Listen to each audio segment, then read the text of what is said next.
Hello, my name's DBreeden and I pastor Mount Moriah Christian Church on Highway 17 here in Pendleton County. I also lead Firehouse Ministries that's located in Butler, Kentucky.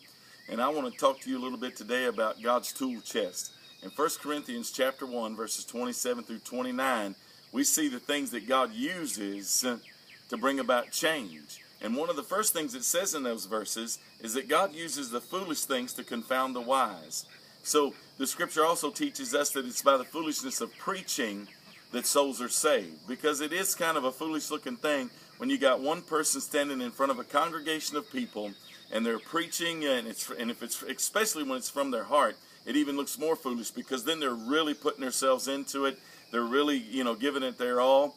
And so it's the foolishness of preaching. And when we talk about the foolishness, it's kind of the lack of good sense.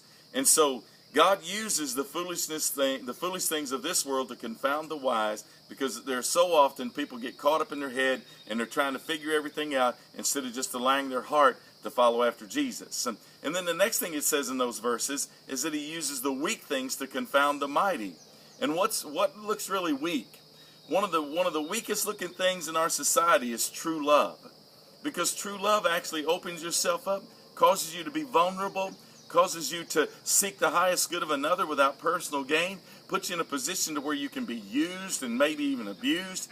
But God uses those weak things to confound the mighty, because when Christians just continue to love regardless of the circumstance or situation, continues to pour out their heart to the salvation of souls, continues just to open up to let God use you and put you in positions to where you are vulnerable, then it does look weak. But God will use those weak things to confound the mighty. The next thing in God's tool chest is the base things.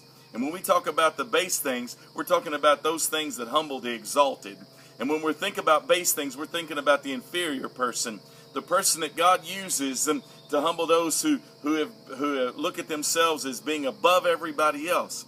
And when God uses that inferior person, it just begins to open up a whole new avenue for God to touch people's lives. Then the next thing in God's tool chest is the despised things. When we're talking about the despised things, we're talking about those things he uses to humble the noble. And he'll use the worthless person, of this society. God will use them to humble those who think of themselves as superior. And so the fifth thing that God uses in his tool chest is the powerless things, to bring to feet to those things that are powerful.